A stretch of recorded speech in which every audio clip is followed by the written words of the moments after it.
Do you have a great church, but you're just having trouble getting the word out? Well, stick around because in this video, we're gonna be laying out a 5-step blueprint for how to get the word out about your church. And we're gonna be talking about some fresh ideas for church growth coming up.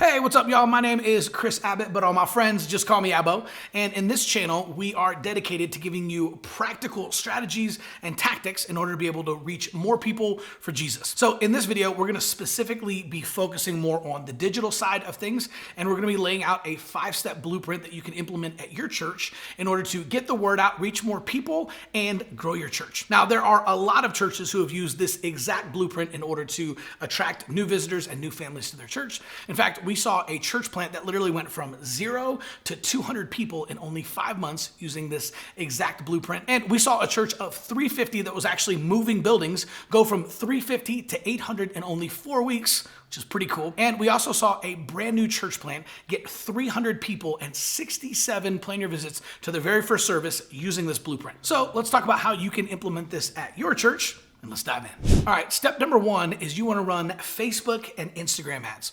Okay, now specifically, this is important to note that this is not a boosted post, right? Boosted post is whenever you post on your church Facebook page, and then Facebook says, hey, this post is performing better than all your other posts. Why not put 20 bucks behind it and boost it out to more people, right? That's a great way to reach the people inside of your church, right? Especially if you have kind of internal church announcements, like you're letting people know about baptisms and baby dedications, or maybe even a new sermon series or something like that. But if you're trying to reach people outside of your church, people that have never been to your church before and may have absolutely no idea who you are, the best way to do that is with a targeted Facebook and Instagram ad. Now, the way to do that is to go to facebook.com/ads manager, and then you can actually set up an ad targeting everyone who lives within driving distance of your church. Now, in order to maximize the effectiveness of this strategy, you actually want to run a traffic ad. What that means is that you're going to send as much traffic as possible from Facebook and Instagram to your church website, right? So basically all the people that click on it, right? All those people, that traffic is going to go from Facebook to your website. Now, the cool part is Facebook actually owns Instagram, right? They bought Instagram for $1 billion several years ago. So you can run your ads on Facebook and Instagram, and it doesn't cost anything extra, and you actually don't have to do anything. Literally, as you're setting up your ad, just make sure to click automatic placements, and Facebook will show it on both Facebook and Instagram. And again, it doesn't cost you anything extra. Now, a couple of cool things about these two platforms, right? Facebook has 2.7 billion people on it, and 1.8 billion log in every single day, right? That makes Facebook the single largest missions field the church has ever seen. So it's a tool that we have to be using, we have to utilize, and it's a great way to reach new people for your church. And specifically, if you happen to be trying to reach more young families, 1/3 of the people on Facebook are between the ages of 25 and 34, right? Think about that for a second. Out of all the 2.7 billion people on Facebook, 1/3 of them are between the ages of 25 and 34, right? So if you're trying to reach those young families with elementary school age kids, this is the single best way to do it, is on Facebook. Now, because Facebook owns Instagram and Instagram has another 1 billion users, right? This is a powerhouse of a 1-2 combo, being able to run ads on both Facebook and Instagram. So here's what I recommend. You can go in and basically target everyone within driving distance of your church, meaning you're gonna leave the targeting wide open. You're gonna target everyone between the ages of 18 and 65 plus, and you're gonna draw out a radius that is driving distance for your church. Now, that's different for everyone depending on the part of the country that you live in, right? But typically, most of the time, it's about 10 to 15 miles, right? So for my church, I usually set it at about 15 miles, because anything more than 15 minutes, and people would typically just find a church closer to home. But I've worked with churches who live in rural places in like Texas and Missouri and other parts of the Midwest, where people will easily drive 30 or 45 miles in order to get to church. And I've also worked with churches who live in really congested urban areas like, Chicago, Detroit, New York, and LA. And some of those people, it might be 1 to 5 miles, right? So whatever it is in your city, you already know that. Just set out that radius to be whatever driving distance is for your church, and then move on to step 2. All right, step number 2 is you want to set up a plan your visit landing page on your church website. Okay, so a couple of things is you basically want to make sure that the only thing you're talking about on that landing page is the call to action, plan your visit now. So as you create this landing page, right, and this is just a specific page on your website that is kind of giving an overview of the church and leading people to plan a visit, right? You want to make sure that you don't talk about anything else. So don't talk about your small groups or your Sunday morning set list or any of the other things about the church. You want to keep that just to the amount of information that people need in order to visit on Sunday morning. So you may have a welcome video from you as the pastor or someone else in your congregation, just kind of welcoming them and inviting them to plan a visit and letting them know, hey, whenever you plan your visit, we'll meet you at the front door. We'll show you around. We'll help you get your kids checked into kids church. We'll save you seats in service, and we'll even sit with you if you'd like, right? Just kind of explaining the benefits of what happens when they plan a visit. And then you want to invite them to click on the link below and plan their visit now. Right? Now, one of the things that we've learned, and I've literally split tested this thousands of times, if you have a button that then leads to a form where people can fill out plan your visit, that will always convert better than if you actually take the form and embed it in your landing page. Now, churches all the time don't believe me, and they do this anyway, and then they screw it up, and they're like, nobody's planning a visit. And I say, yep, I know. I don't know why, but that will kill your conversions. So it'll work so much better if you just have a button that says plan your visit now, and when people click on it, then it actually leads to a form where you can plan your visit. Now, a great way to actually execute this is to use something like Text in Church. Right? Text in Church has a plan a visit feature that is amazing, and you can actually set it up so when people click that button, it actually pops up a plan your visit card from Text in Church, and you actually even have a little plan your visit video on there welcoming them and inviting them to take the next step as well. So whether you choose to just set up your own form like Typeform or something like that, or whether you decide to use something incredible like Text in Church, make sure that you are using a button and not an embedded form in order to get people to plan a visit. It's also very important not to ask for too much information. So on that form, no matter what platform you're using to execute it, you want to make sure to only ask for name, phone number, and email.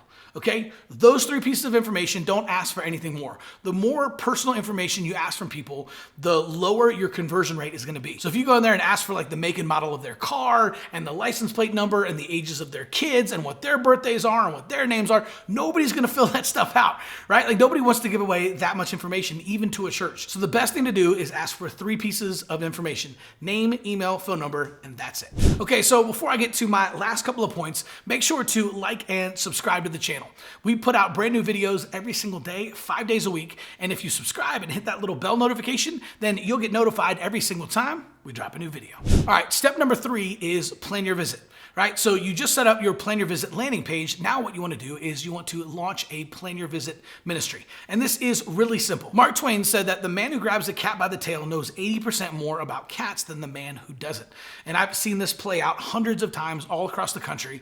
Is the best way to launch plan your visit is to do it this Sunday, right? If you start like kind of waiting and trying to plan for it and try to train all your people and that kind of stuff, it'll never happen, and you'll just keep putting it off, and there's never a great time to actually launch it. So what you need to do is take imperfect action now, right? Ready, fire, aim, and just launch it this Sunday. You'll learn infinitely more from just starting and actually trying plan your visit than you would if you ever tried to plan and train and do all that stuff. So I'm telling you, it's way more effective if you just simply launch it and then just grab some friendly people to host those families as they're planning a visit, right? Someone who's already friendly, we call them our people, right? Those people are naturally extroverted. They naturally like meeting other people. They're friendly. They have smiles. You don't really have to train them. All you have to do is, hey, make sure to host them. Just make sure to show them around the building, help them get their kids checked into kids church, make sure they meet me as the pastor, and then save seats for them in service. And if they'd like, even make sure to sit with them in service so they actually have a friend, right? The whole idea behind this is not rolling out the red carpet and treating them like rock stars or celebrities.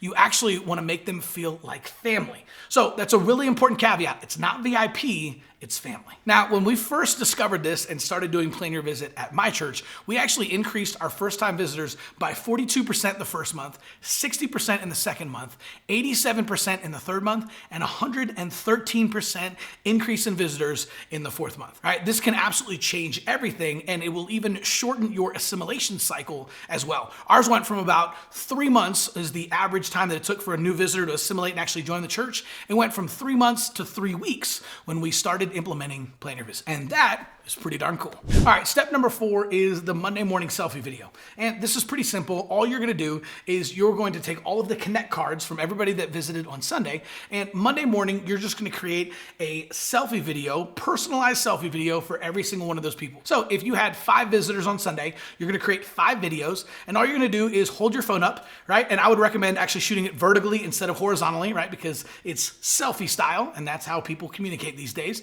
right? And just say, hey, what's up? This is Pastor Chris. Man, John, I just want to thank you so much for coming to church yesterday. I hope you had a great time. I had a great time meeting you. Man, I just wanted to thank you for coming to church and invite you back next week. I mean, we're doing it same time, same place, 10 o'clock next Sunday. Can you make it, right? Just make sure to do that for every single person, right? If it was a married couple, make sure that you use both their names. If they have kids, make sure you use their kids' names. But this is a great way to just add a personal touch and to follow up with people 24 hours later and invite them back to church. Because if you can get them to come to church 2 Sundays in a row, then the chances of getting them to join your church increase drastically. And finally, step number 5, you want to create a custom 12-week follow-up system. Now, again, I've talked about Text in Church before. I'm a huge fan of using Text in Church to do this, and they actually have a follow-up system when you first log in and sign up. They actually have one that they've already created for you right out of the box. So you can click on the link in the description below. You can actually try out Text in Church for 3 months before you ever have to pay for it, and you can actually set up a custom follow-up system. Now again, I recommend taking the 6-week follow-up system that they've created and extending it out to 12 weeks, and now you're following up with people for 3 months after they visit your church for the very first time. It's really simple. All you do is take those Connect cards you're already gathering up to send out the personal selfie video on Monday morning. After that, you simply want to manually enter them into Text in Church. Again, this is going to take you about 60 seconds, right? And then it's going to automatically kick off that 12-week follow-up system. It'll continue to follow up with them, ask how you can pray for them, and invite them back to church. Because the only thing better than a first-time visitor is a second-time visitor. Okay, so if you want to learn more about Facebook ads and how you can use strategies like this in order to grow your church, we've actually got a free gift for you. Just head over to churchgrowthagency.com. We've got a free video breaking down another strategy that you can use on social media in order to attract new visitors and grow your church. So head on over to churchgrowthagency.com or click on the link in the description below. We'll see you soon.